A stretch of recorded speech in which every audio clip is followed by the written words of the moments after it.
All right. Good morning. Today we're going to be talking a little bit about family engagement. My name's Laura Mendoza. I'm the program manager at Mentor Washington. Mentor Washington is a support organization for mentor programs in Washington State.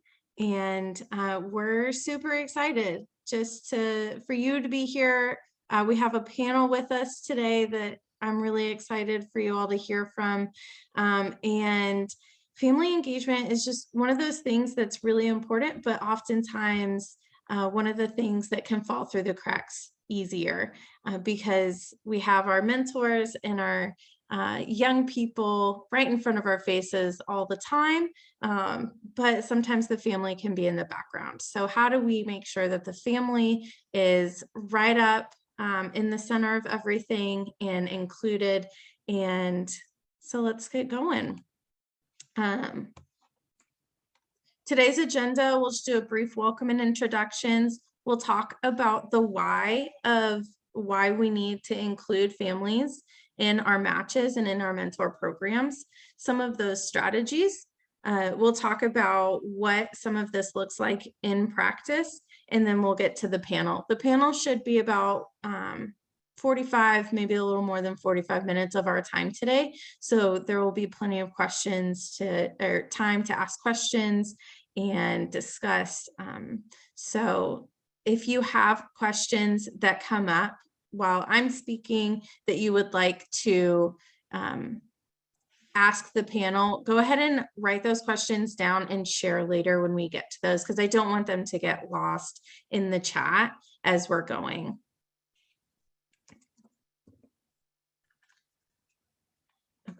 So our panel today, and I'm just going to briefly introduce them right now, but then we'll hear a little bit more from them later.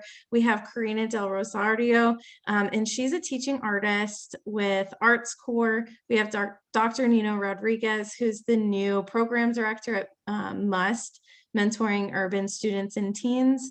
And we have Edgar Masmella, who is the new Senior Director of Outreach and Engagement with Friends of the Children in Seattle. New to that role. He's been with, I want to say, Friends of the Children for 13 or 18 years. 18, yeah. 18 years. So not really new. And yeah, I'm excited for you all to hear from them in a little while. So before we get really going, I would love to hear when you all were kids, when you were a young person, what was your favorite meal? I like to, as we get into our workshops, I really like to take us back to when we were young people. How did we see the world? How did we experience the world? And so as you think back to being a young person, what was one of your favorite meals? And what memories does this bring up for you as you think about this meal? Weekend waffles. Yes, Delphina, that's a big one. We had my dad would sometimes make pancakes in the morning on Saturdays, but only on Saturdays because we didn't have time else during the week. Huevos rancheros, yes. Love that as well. And as you're thinking of these meals, what memories are popping up for you?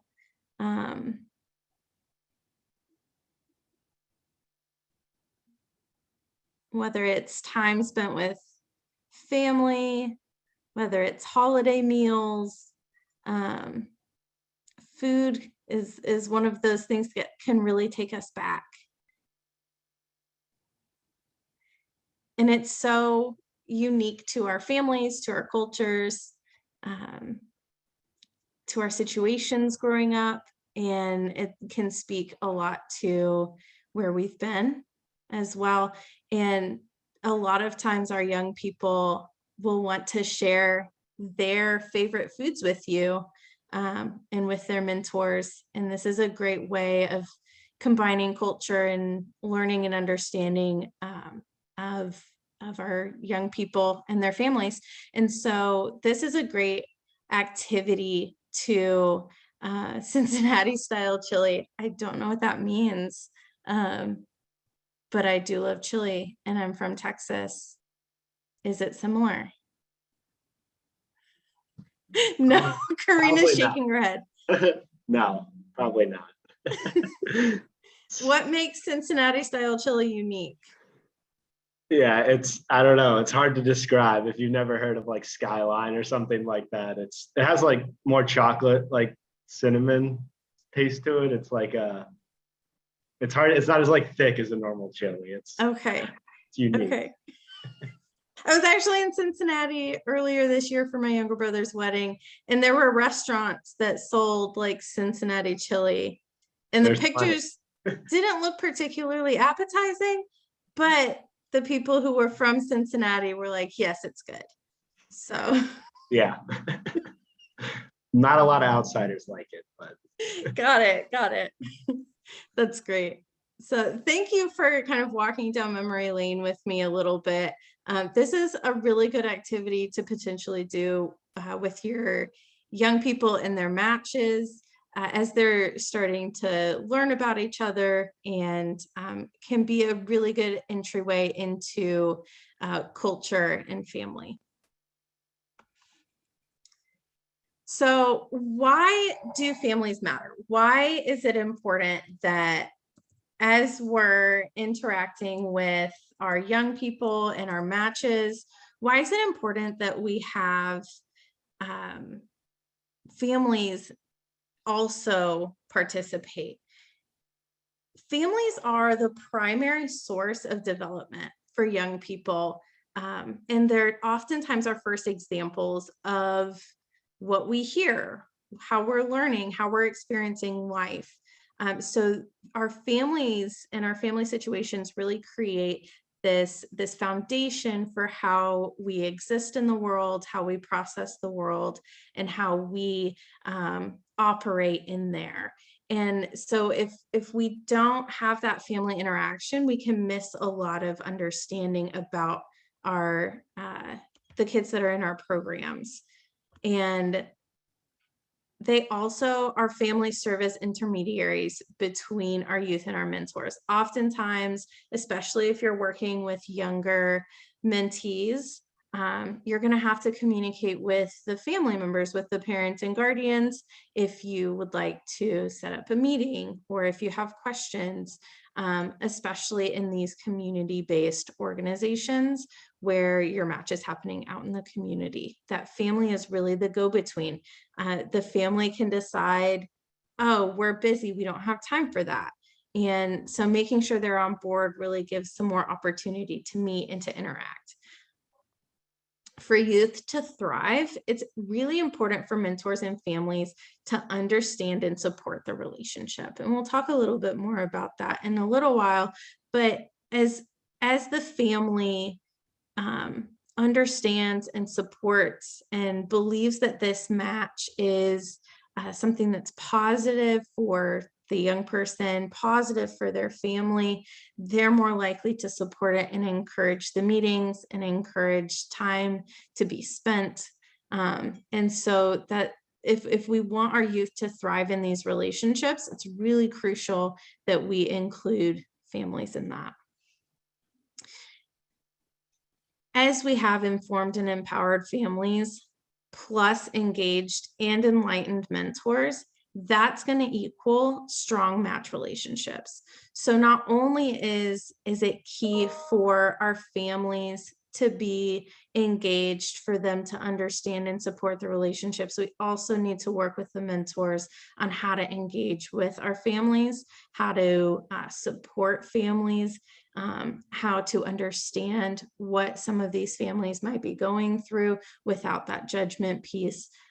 So including family engagement and family support in all levels of these relationships is going to be crucial for the success of that match and for the future success of the young person. So just some research to kind of support why family involvement matters. In 2013, the Herrera research study found that regular support calls to parents and guardians and youth increased frequency of matches. So as match support specialists were reaching out and having conversations with and getting to know those parents and guardians, the more frequent match meetings happened. And then Du Bois in 2012 kind of found something very similar, that parent-guardian involvement and support of the mentoring relationship is just associated with positive youth outcomes in general. And so we really see that families can be crucial and really impact what our young people are getting out of these match relationships. We really need to start looking at families as assets and partners. Oftentimes we look at the young people and we see maybe what's going wrong or what they're lacking in their lives, rather than looking at families as assets and looking at them as partners in these relationships. So what do they bring to the table? As I mentioned earlier, they're the first influencers and the first relationships that our youths enter into as they're like growing and learning. And so with that, that's where we learn our values. That's where we learn how we're going to see the world. That's where we learn our values on other people, on work, on ourselves. We also learn our traditions and cultures from our family. We know which holidays we celebrate and why. We know the rituals and celebrations, and just how does culture help us kind of connect with our family, with other people that share that culture, and what does that look like out in the world? How do other people react to that, those traditions and cultures?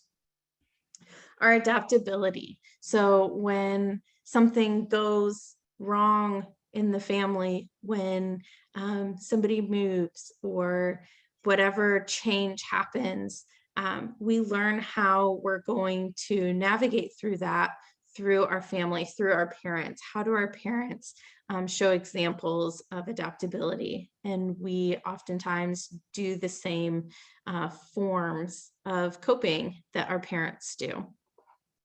We also learn how to connect with others and show affection. How do we show warmth to the folks in our family, and to our cousins, to our aunts and uncles, our extended family, our aunts and uncles that aren't actually blood related to us? How do we show that we care about them? Emotional openness as well. Youth feel comfortable and can be themselves around their families. And this is really key. This means that our families are going to know us better than anybody else.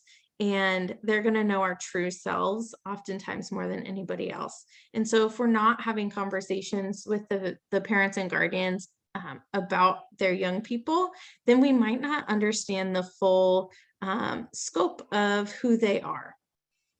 Problem solving. Youth learn resilience and see family members work together to solve problems and deal with issues, kind of like that adaptability piece.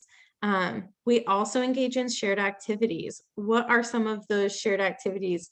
Sports was really important in my family. And so that was a shared activity that we always participated in. We were required to go to our sibling sporting events. Saturday and Sunday was spent really in sports. And so that was really then important to me, because that was important as a shared activity for my family. And then the ability to discuss difficult topics. Oftentimes we see families that maybe don't discuss difficult topics with their children. Is there an openness to having those conversations? Are they taboo? Do we avoid pain in conversations? Do we avoid conflict? Do we thrive in conflict? So that's going to tell us a lot about how our mentors can and should converse with their mentees as well. Any questions on how we can or what families bring to the table. Anything that you all would like to add to this list?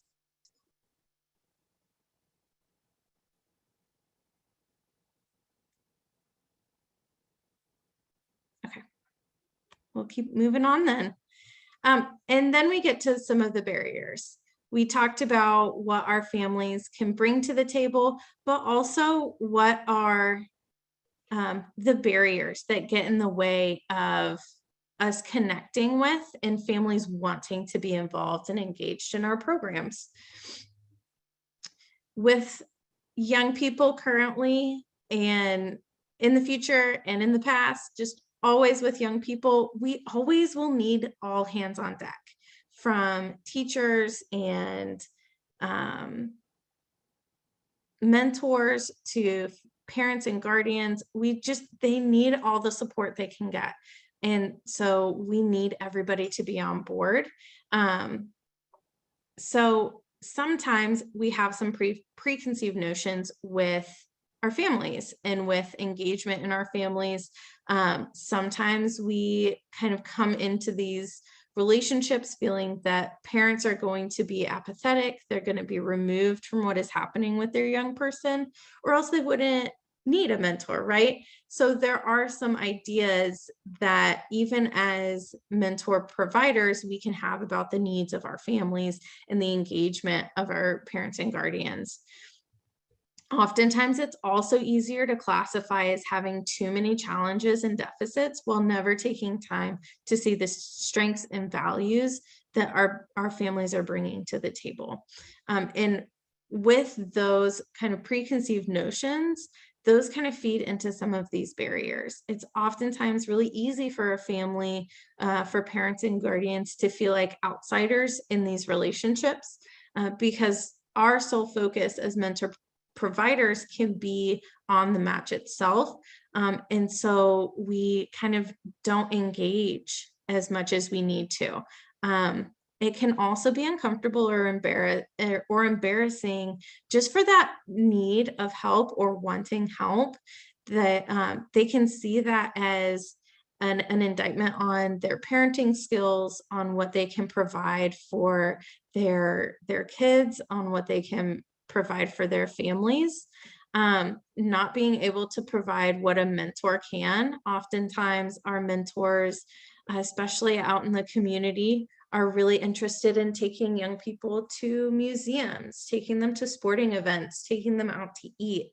If our families can't also provide some of those activities and fun things for their children, that can create a feeling of I'm less than because I can't provide those things. We also see language and cultural barriers with our young people, between our mentors and our families, between our mentor provider staff and our families.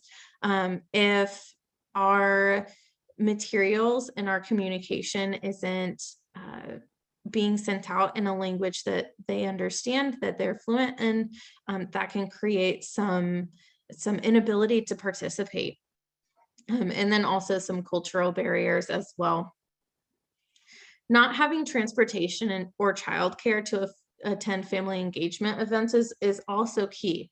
Are we hosting those family engagement events during a time where a parent might have a second job and so they can't attend, or it's after daycares have closed and they don't have childcare for the night? So are we doing things like providing childcare while we have these events, or helping with transportation, or just how can we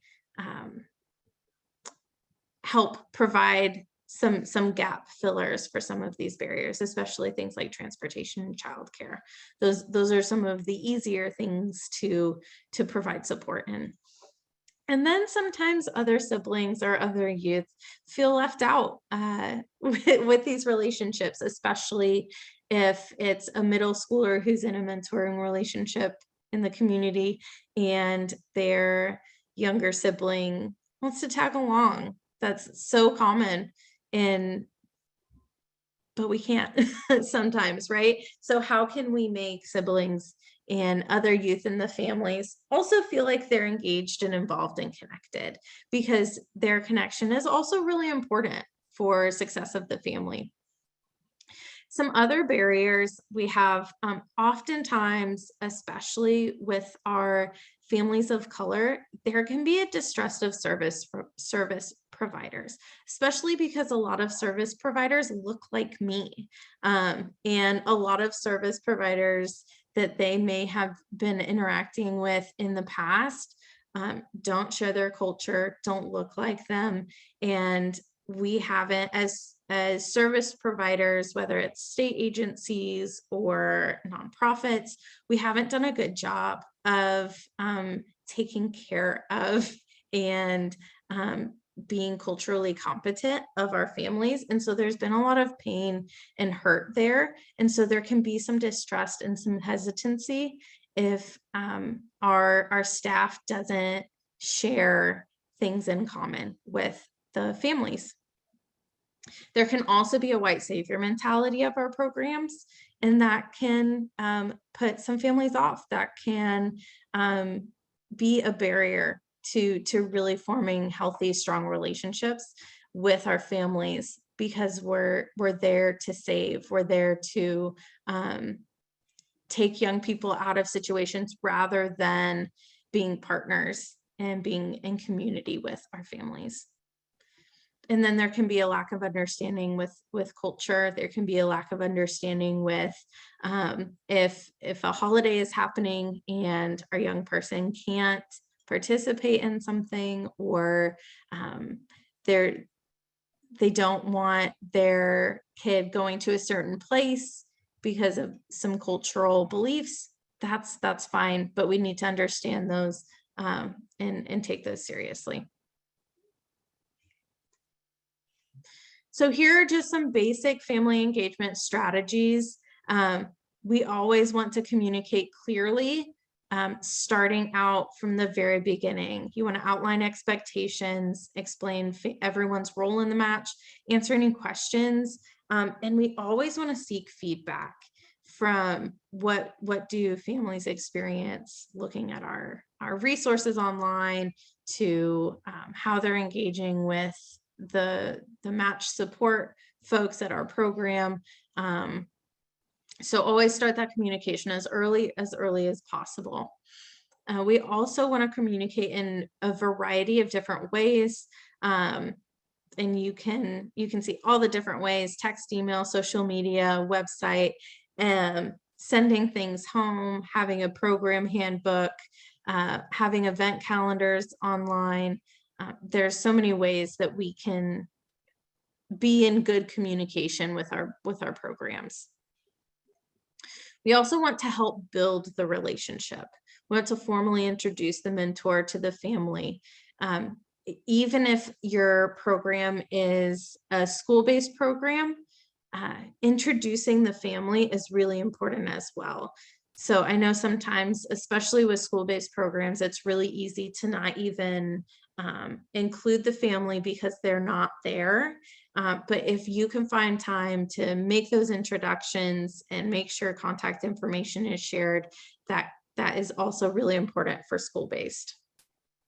And then coaching and encouraging communication between everybody, whether it's your staff and the mentor and the family, really coaching and encouraging communication. You may need to do a lot of coaching with your mentors, and that's okay. Okay, so we are going to do an activity for the next, let's say, 10 minutes. So until 10:38, I want you all to go ahead and take a look at your, pull up your website, your program's website, and I want you to spend the next 10 minutes going through, whether it's your website. If you don't have a website, take a look at your marketing materials. And I really want you to read those through the lens of a family member, through the lens of a parent and guardian.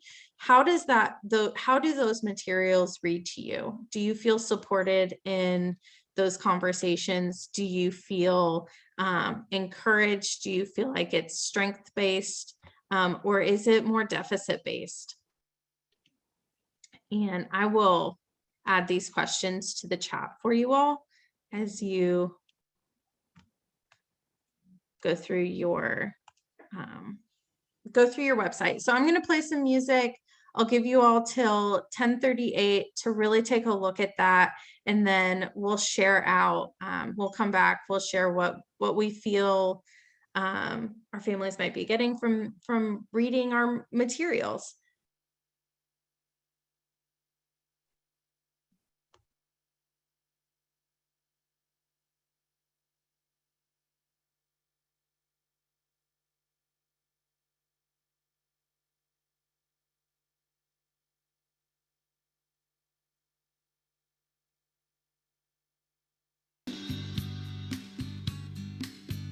Then when,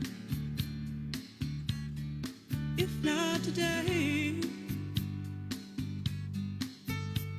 then why make your promises? A love declared for days to come is as good as none.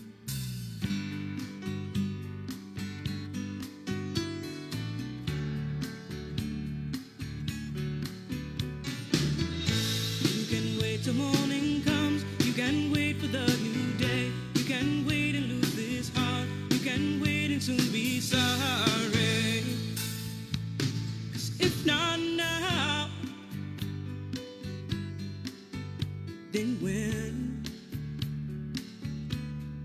If not today, then why make your promises? A love declared for days to come is as good as none.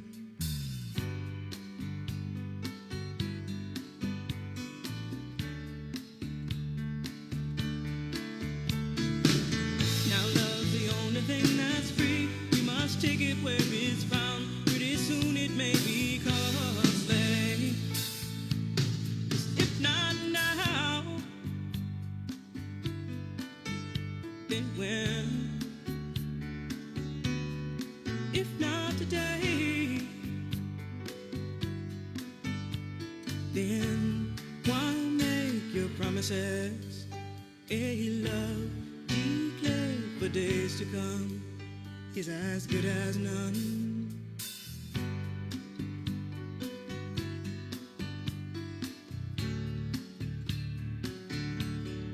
If not now,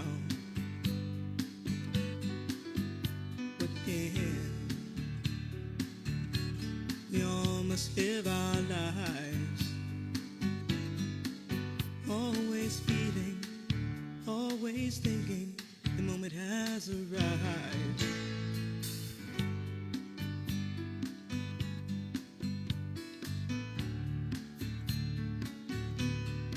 If not now,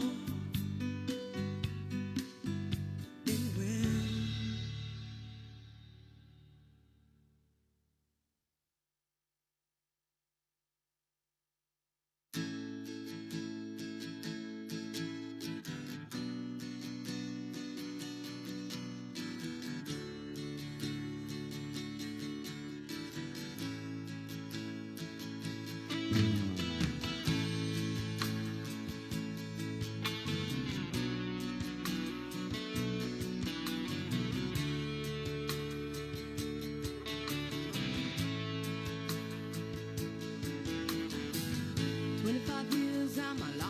Still trying to get up that great big hill of hope for a destination. I realized quickly when I knew I should that the world was made up of this brotherhood of man, for whatever that means. Into a crisis times when I'm lying in bed just to get it all out what's in my head, and I am feeling a little peculiar. And so I wake in the morning and I step outside.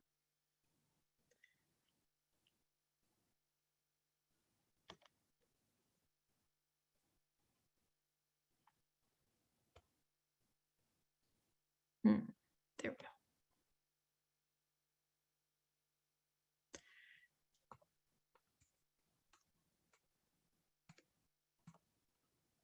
Okay, so now we're going to look at what do these things look like in practice. It's really easy to talk about, like, in theory, what are some good strategies and techniques, but in practice, what does this look like? And ultimately, family engagement should be something that our organization has as a pillar, both strategically and operationally. It's something that needs to be this, like, formalized foundational component of our programs. And so, like we kind of talked about in your reflections, what do our materials say we value? What do our social media posts, what do those look like as we're posting information on our matches? Are we only sharing out what the mentee has benefited from this program? Do we, talk about, I'm a mentee and this is how my mentor has impacted me? Or are we also sharing, I'm a mentor and this is how I've grown from this relationship. This is how this family and this young person have impacted me as well. So making sure that whether it's our marketing materials, our website, or our social media, that we're reflecting on both sides of what's going on. And then as we look at our policies and procedures, are we utilizing a racial equity lens to break down barriers of engagement? Are we addressing some of those in our policies and procedures, like providing childcare for our events, like opening our doors for events a little later so that families can get out of work? Do we have weekend opportunities? Are we really flexible in some things as it comes to family engagement to make sure that as many families as possible can participate despite all of the various situations that they're experiencing at home? Do we have dinner available at some of these events? So making sure that what we're doing helps address some of those boundaries and that's written into our policies and procedures. We also need to take a cultural lens to the services provided. And this is going to require for you to ask your families and to ask your parents and guardians questions and get their feedback. Also with this, we really need to be building relationships with schools and with our communities as well as our families. So if you have a lot of family members from a certain neighborhood, how are you as an organization engaging and participating in that community? Or are you just working with these families as they sign up for your program?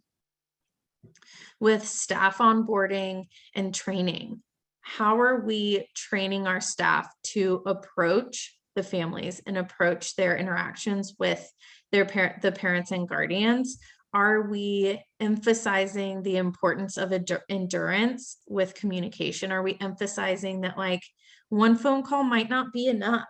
You might have to try calling after your normal work hours. You may have to try leaving a few voice messages. But how are we encouraging and training our staff to really engage positively with these families? And do we have a whole family approach? Are we when we have our families fill out their forms at the very beginning, are we also asking what other sorts of things can we help provide support in, whether it's a referral somewhere or just checking in with you as a parent and guardian and seeing how you're doing. But what are some of those other needs, and making sure that your organization values those, that whole family approach right off at the beginning. I think it's also key to point out here that parents trust other parents. So if in our marketing materials, we have some quotes or some feedback from parents saying, like, this is why we value this program. We also feel valued in this program. Having parent voice in things as well. So just making sure that these things are written into your organizational foundation. So pre-match, these are some things that you can do pre-match to help with parent, guardian, family engagement, having that face-to-face meeting or connection. I know right now that's difficult, but can you do it virtually? Can you have this face-to-face meeting on a porch or at a park? How can we continue these face-to-face meetings, even with school-based programs? That's really important, no matter where your program is happening, because ultimately they also will be going home at the end of the day to the family. Having a guardian agreement, what are those expectations? How are they going to be asked to participate in things? And then are there any opportunities for flexibility in that guardian agreement to help work with what the family's got going on?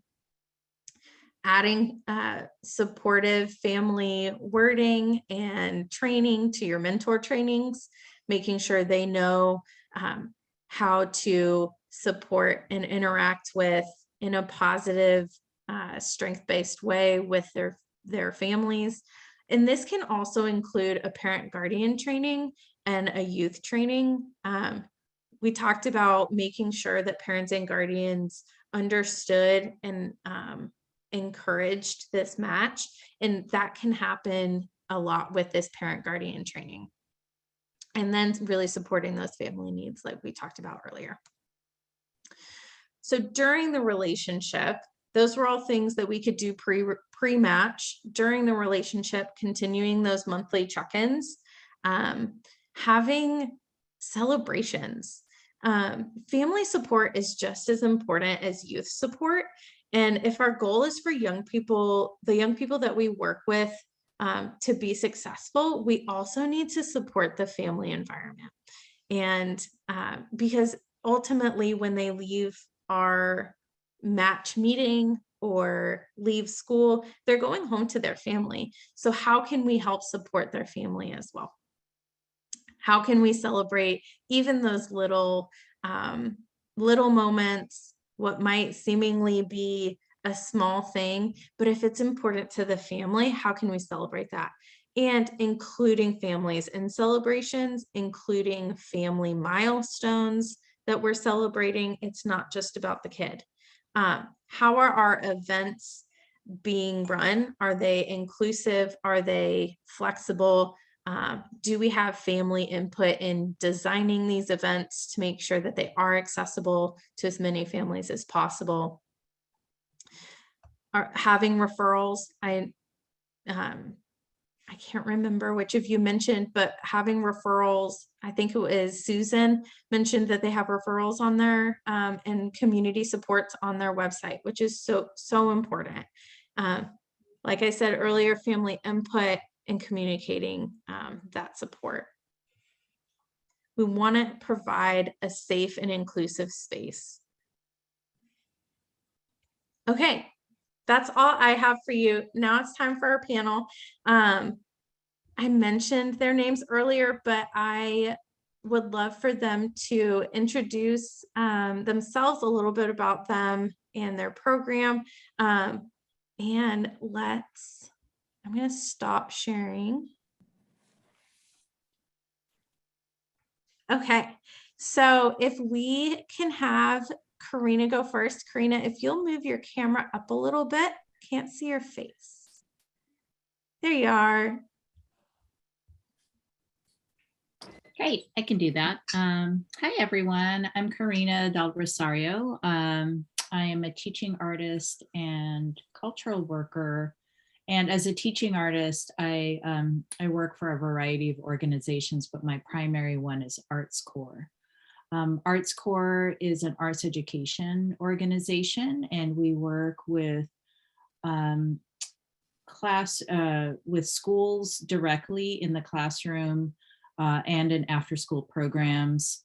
We have teaching artists who are at community-based organizations and also transitional housing. And we also have youth leadership youth programs where students work with us directly and not through an intermediary site. How much do you want me to introduce or give background about before I get into the weeds? That's great. That was perfect. Okay. And then Dr. Nino, if you'll go next. You're muted. Sorry about that.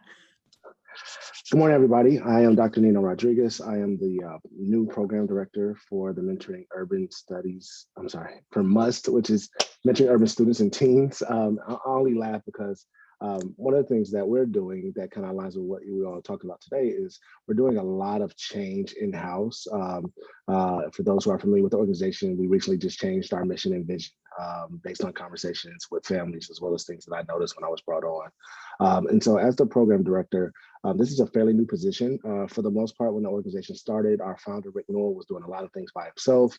He brought on Kelvin Washington, who is our now executive director, and Rick is now kind of transitioned to a board.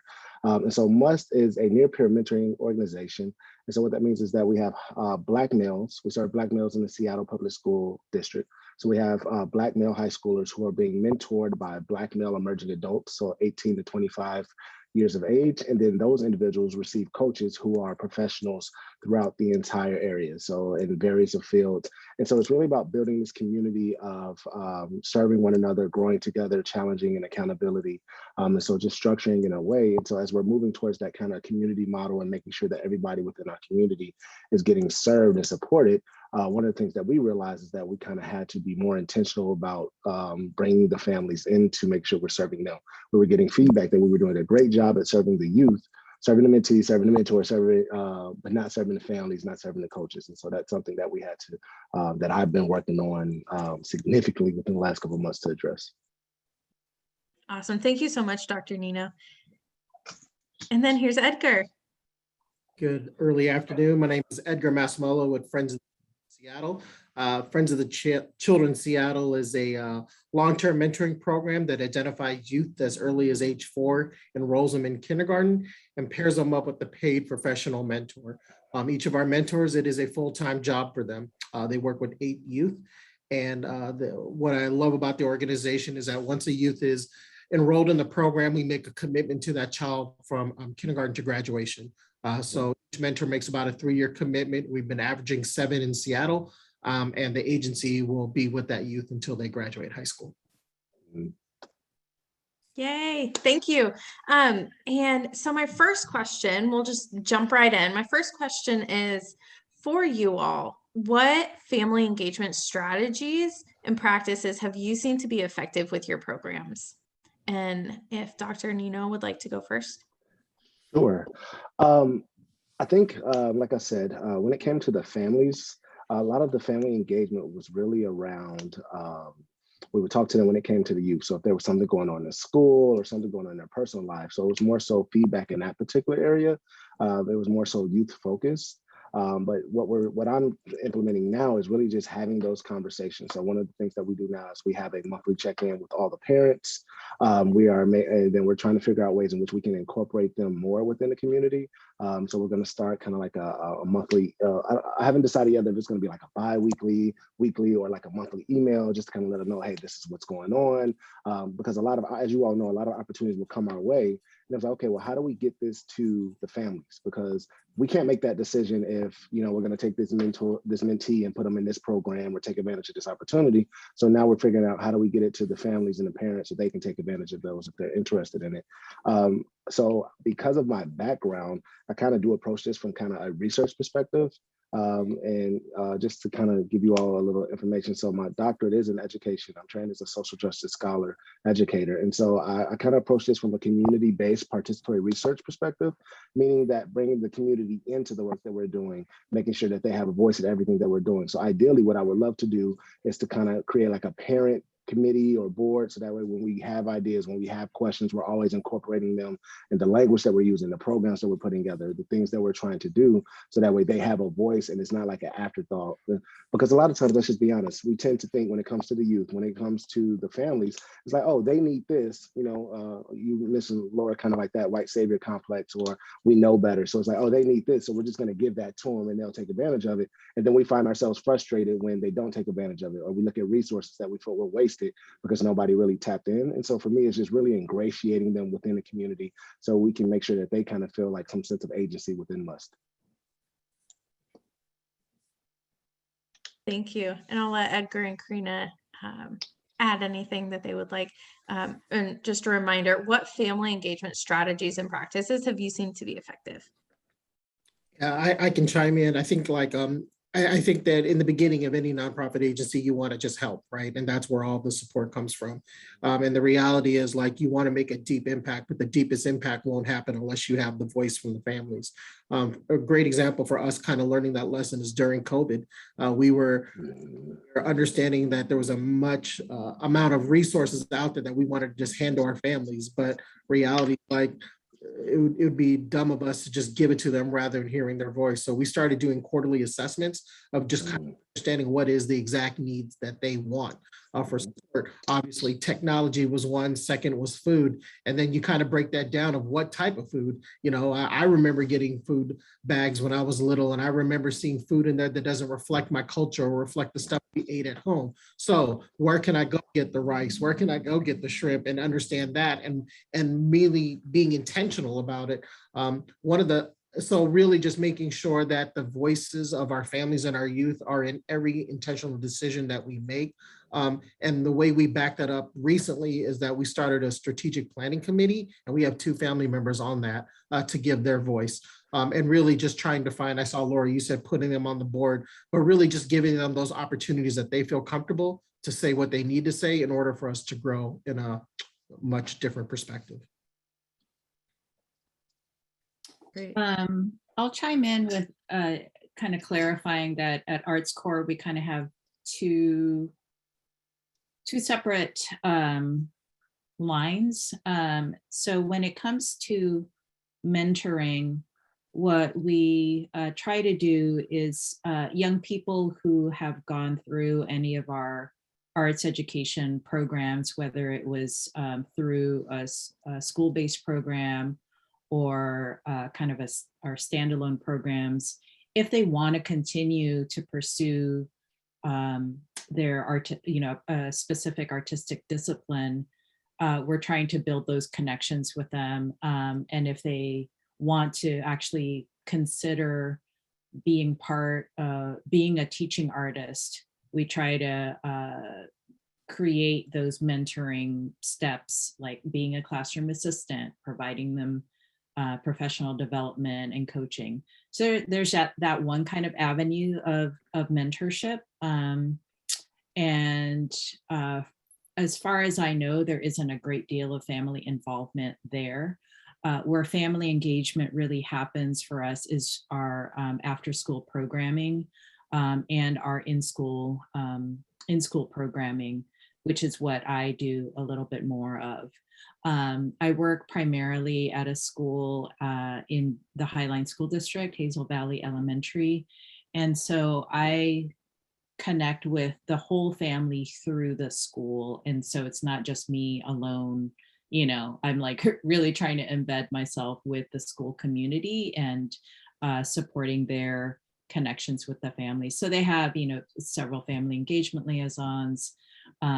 It's a dual language school. So the folks who are doing the connecting with families on multiple levels there are a lot of bilingual Spanish, English speaking staff in order to do that. So I just make myself present so that when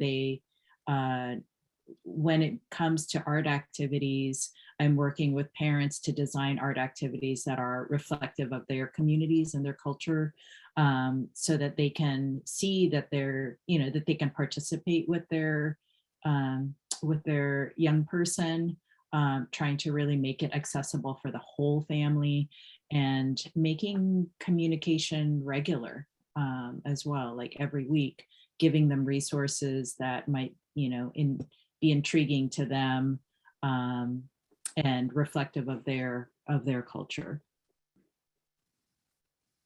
That's great. And I think that's a really good point and reminds me of something that I've heard some programs do in the past is making themselves available at the school for if there's like a parent teacher night where all of the families are at the school meeting the teachers, having like booths and just being there to talk with your parents who might be interested in joining the program, having current parents and guardians who are active in the program also be at the table. So just being at the school and in the community as well, if there are community events, just being there is so helpful when you're thinking about engaging, because you're seeing the community seeing you, you're getting a good glimpse of how families operate together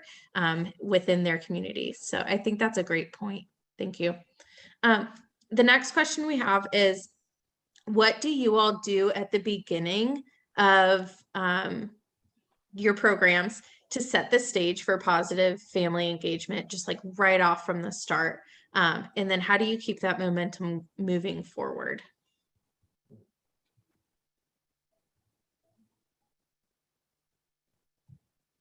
I can answer real quick. I think at the beginning of any sign up, we invite any family member that would like to join to learn more about the program and do the sign up. We understand that it is a true partnership, and that partnership comes with sometimes more than just one parent. It could be a grandma, an aunt, or an uncle, somebody, whoever is important in that child's life.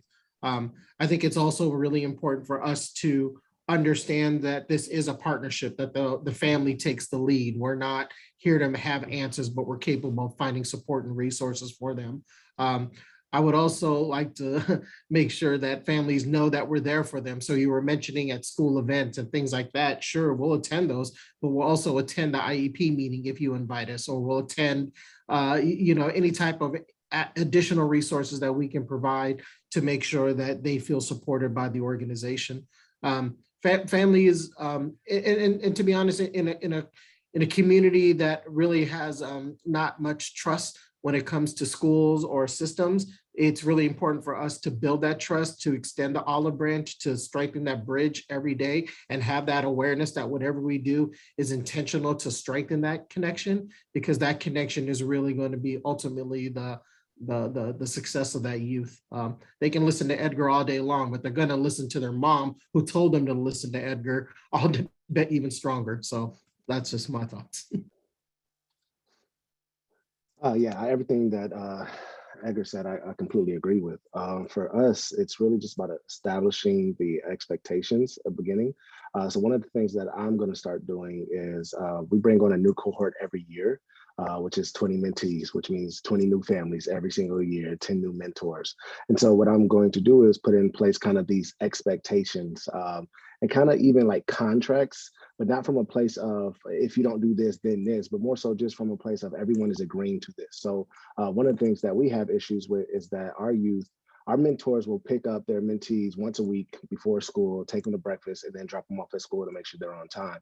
And a lot of the frustration is they'll get there and the kid is overslept, and so like they're just there, and it's like, oh, now we don't even get to go to breakfast. And so what I realized is that talking to some of the parents is they didn't know what day and time that was scheduled, and they would say, well, if I had known this, I would have done my part. And so what I would do moving forward is, and I'm actually going to implement this next semester, is like, okay, well, if you agree to do Thursdays at 7:30, well, then the mentee will sign, the mentor will sign, and the parents will sign. So everybody knows on Thursdays at 7:30, that's when they do their one-on-one, that's where they'll pick them up. So if that youth is not up, then the parents will know, like, hey, I need to make sure I get them up so they can do their part. And so it's just really figuring out those ways so that everybody has a clear understanding of what their role is as we're working towards a common goal. Another thing with that too is just making sure that everybody has a clear understanding of what the goal is. Sometimes we as organizations have one goal that completely differs from that of the mentees, that completely differs from that of the mentors, and completely differs that of the families. And so we have to communicate with one another to figure out what is our goal and what is our part to make sure that that goal is being reached. And then how do we allow time for for evaluation or assessment, so that everybody is, on the same page and feeling comfortable with how they contribute to the bigger picture. I would like to add, that's dope. I feel like in hindsight, though, sometimes that we have to take the lead, but then sometimes we have to allow the family members to take the lead for this to be a true partnership. I think it's really true to what you're saying in that sense of like, we have to kind of be humble in those sense and really have some empathy. We're not the experts on this youth, the families are. So sometimes we will take that lead, but for the most part, when they want to take reins, man, so be it. Then we did our part. Yeah. Yeah, I think definitely having just that consistent presence. So I've been at the same school as the teaching artist and residents there for about 7 years. And it's only probably within the last 2, maybe 3, that parents are reaching out to me directly in a more regular way. Because I was just there all the time at all the family engagement events and I think especially during COVID, I was producing these videos that students could, families could do together, these art activities together. So I think, that was a little, even a little bit more FaceTime. But now, when they have ideas around, wow, we really want to do an art activity to help the young people create a memorial for how COVID impacted them. So they reached out to me and I, provided them with whatever resources and support our organization and I could provide. And I was there. They were the ones taking the lead. They were the ones, I was just kind of like the background assist, which was totally fine. I didn't need to take over the event. I was just there supporting in whatever I could do. So I think, yeah, just that if you're there consistently and if you are able to have staff there consistently, which, kind of goes back to organizationally, what are you making? What are you doing in terms of the wonderful people in your organization to have that longevity with them? How are you supporting your staff so that they can continue to do the work that they love? It's been a huge conversation within our organization. Like, how do you make it sustainable? Because if you don't have, if these mentees or the young people you're serving aren't able to have that consistent relationship outside of their families, with their mentors, with these other important adults in their life, it's hard to make any traction at all.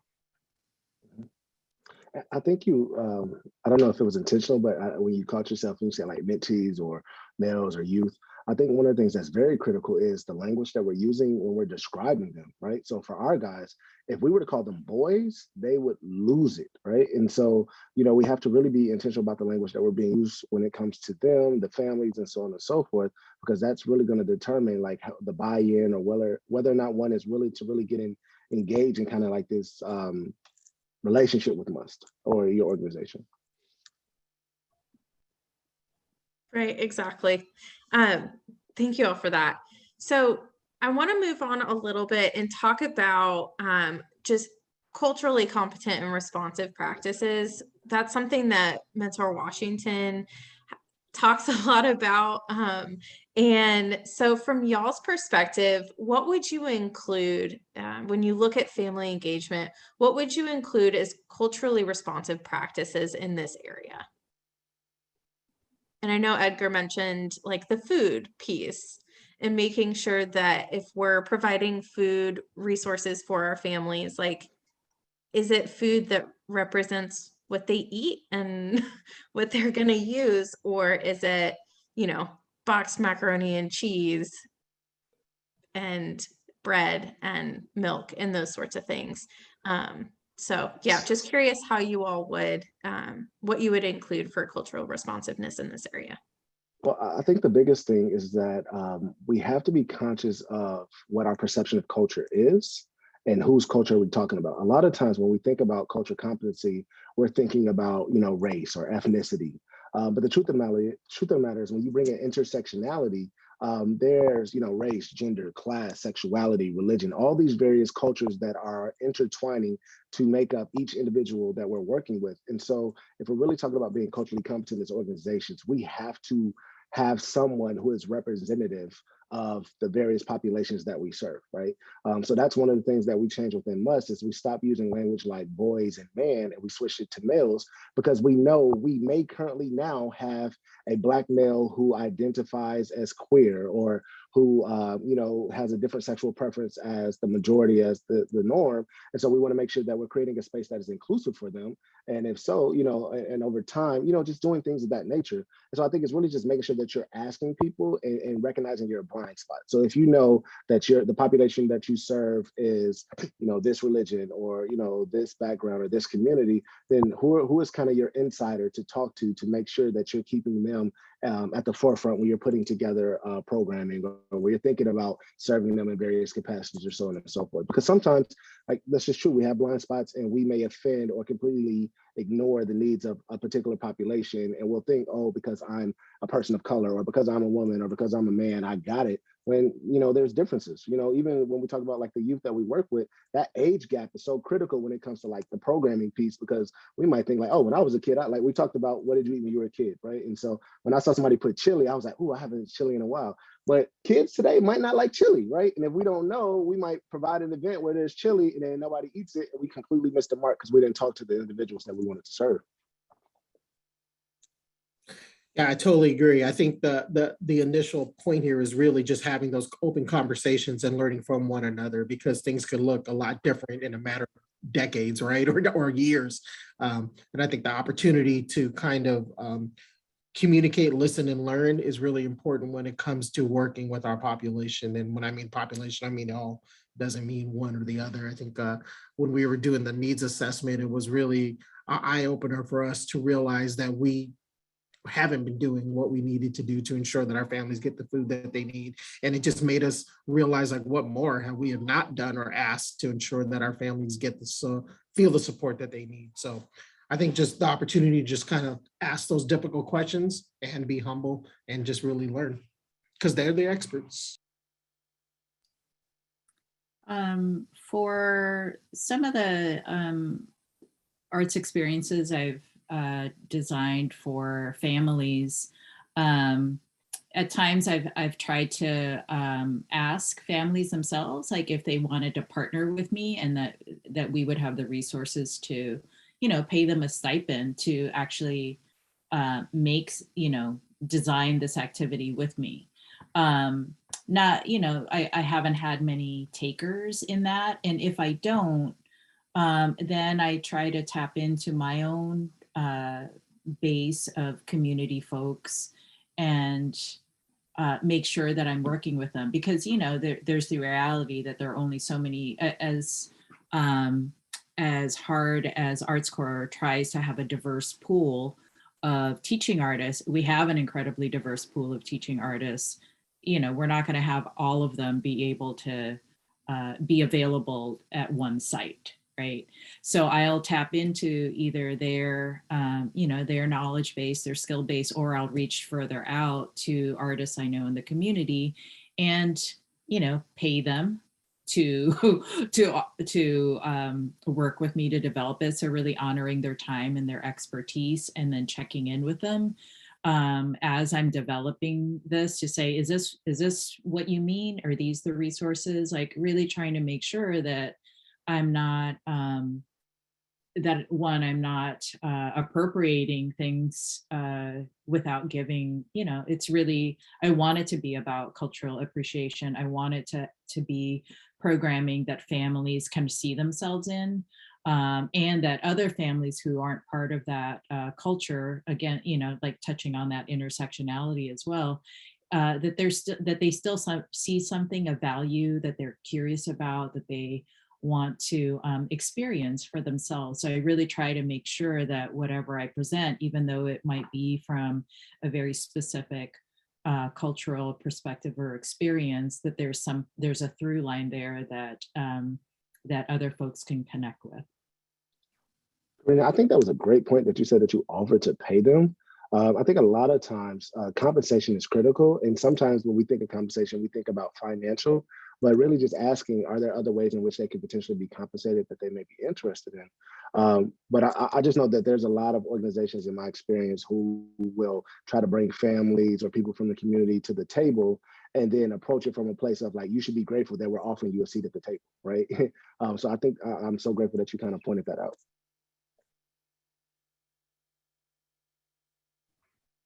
Yeah, that's so helpful. And so as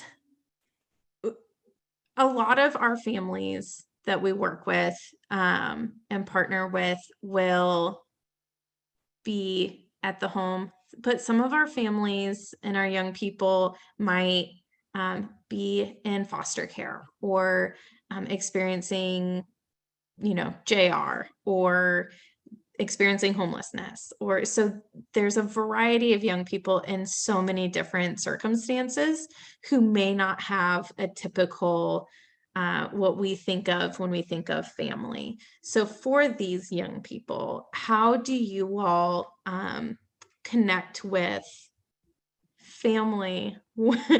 How do you identify family? Yeah, what does this look like when you're working with some of those youth that it is different for? I know for the children chapter, and we work closely with DCYF. We actually have an MOU, and I know the biggest opportunity that they would like to see is reunification. So our goal ultimately, when present, we want to be able to include the biological family members and at least the awareness that they're in our program. We also like to, with permission, share like what our annual goals are with the family members, and really just with the biological family members to just have them understand who we are. And ultimately, if the youth is to go back home, that we would love to continue services. But that's a different beast. I mean, we're talking like working with the caseworker, working with possibly a CASA rep, maybe a judge, but really just kind of being there in all those different angles to let them know that our presence is with the youth. It's not easy, but it definitely is something that is needed to ensure that the youth gets our support.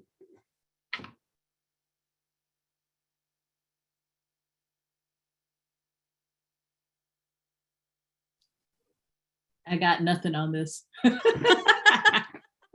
But Yeah. being real. Yeah. I think for us is that we recognize that when we're talking about serving our mentees, it really has to kind of be from a holistic approach and recognizing all the individuals who are at the table, directly or indirectly. I will be honest with you is that we are fortunate to have relationships with, the traditional power people, in the court system, so on and so forth. But we also have community relations, right? And so, some of, just being honest, some of our guys may have gang affiliation, and we have relationship with, individuals who are kind of higher ups in those areas to be able to talk to them and try to work with them to kind of better support the individual. It's really just not thinking from a perspective of what we want to give them, but, letting each individual come in, taking the time to really figure out what's going on, how we can better support them, what they need, and then working with them to kind of come up with like an individual approach that is still within our within reason in terms of how MUST does things with our resources and our network and serving. And it's difficult. I will not deny that it is not challenging in itself, and I think that's why we only take on about 20 every year, and we're with them for all 4 years during high school. But it's also fun in the sense that when you get to see individuals graduate and go. So for instance, we took this past cohort of graduates, we had 4 graduate from high school, 4 graduate from college. And so to celebrate, we took them to the opening night game at the Portland Trailblazers. And we went there for the weekend, got suites. And so just seeing them and that experience and seeing how it lit up. And then for me, obviously I'm new, but learning their backstory and how far they came and what were the various different things that we had to do to serve each one to get them to where they're at. It's just really being open and willing to think outside the box and be uncomfortable on our end. For sure. And Karina, I love the use of grown up. When I'm talking with young people, I find it so much easier to use that, like, who are your grown-ups? Can I meet your grown-ups? But in something like this, talking about it, I find it a little more difficult to use. I just like haven't trained my brain in that way. But yeah, I love that because it is inclusive. It could be a teacher, it could be a coach, it could be an aunt or uncle or grandparent. And there are so many different grown-ups that can be supporting them. So I have found it really helpful in the past to ask them, who do you go to for support when you have, if you have an issue at school, or if you have an issue with some friends, who are those adults that you go to, and ask questions. And oftentimes it could be not a parent or guardian or adult in the household. Oftentimes it's oh, I asked my grandparent, or I ask my friend's parents who I'm really close to. So especially for young people who might be in and out of their like parents' house more frequently, whether they're getting kicked out or need to leave for any reason, ensuring that you have access to talk with those adults and permission from the young person to talk with those adults about some things as well has been really helpful. And I even think sometimes it's not assuming that there is an adult that they trust in that way. So I know that we had one particular mentee who, when he would participate in events and everything, he would bring his girlfriend. And so rather than saying, oh, no, your girlfriend can't come, we were just like, okay, well, your girlfriend gets to come. And so she kind of was a extension of Must, even though Must focuses on Black males, but we knew she was critical when it came to serving him. And if we excluded her from it, then we ultimately could have potentially lost him, right? Or, we might have a kid who, well, I can't come because I got to babysit my little brother. All right, well, come on, we're going to bring the little brother to today's event. And so it's just really just thinking outside the box and being flexible in how you kind of go about doing it. I love that flexibility. And that's what family engagement is about, is whoever that young person identifies as their family, how can we support them to continue supporting who's in our program the best that we can. I love that. Okay, so now I would like to open up for any questions that our participants may have. Y'all have been great so far. But I do want to offer, if anybody in the audience has any questions, please you can unmute yourselves and ask. You can throw questions into the chat. But yeah, let us know any questions that you may still have that our participants can answer for you.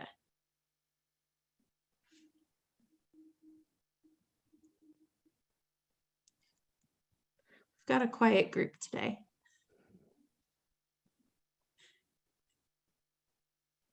Which I understand. It's like early November.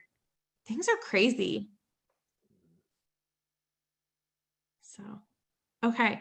Well, I do want to offer, is there anything else that you as panelists feel like we should know or want to add that maybe we haven't covered yet? So what I can tell you is, as I am kind of spearheading the changes within Must in terms of infrastructure around family engagement, is that we're kind of shifting from this perspective of family engagement and really focusing on building the Must community. And so one of the resources that I'm using for that is this book called Critical Mentoring.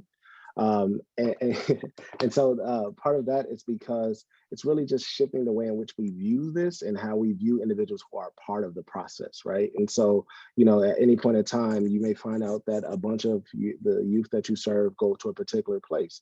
Well, if that's a hub for them, then maybe that hub needs to be a part of your community, and you need to bring them to the forefront. And so just recognizing that there are a lot of ways in which they're being impacted directly and indirectly, and you can work with those entities to kind of come up with a joint approach to serving. Yes, and we love Critical Mentoring. That book is phenomenal. Dr. Nino, will you put Dr. Tori Weston's? I'm putting it in now. Okay, thanks. I can't remember how to spell it, so I didn't want to spell it wrong. But yeah, Edgar, Karina, is there anything else you want to add before we wrap up that you feel like we missed or you want to make sure we discuss before we go? No, I think we we shared all. Great. Okay, well, Just one note is, I guess, try to make it joyful, like, yeah. I'll add always. something. I was trying to end this early, my bad. I think the reality is like we're all here because we care, right? So the opportunity now, if we make the change and you see it tomorrow, or you see it 10 years from now, your lasting impact today, the fact that you care, the fact that you asked that question, the fact that you talk to the aunt and include them in the process is gonna shift. And it's gonna shift for the better for that youth. So I appreciate everybody's work, and really it is hard work, but it's rewarding, I promise. Mhm. Thank you. Thank you. I really appreciate your insight today. Thank you for participating and joining us. This has been recorded, so I know it's going to be looked at much more than who's here right now. Vic has something to say about NMRC, so I'll let him go for it. Thank you. Really quick plug. Mentor Washington is currently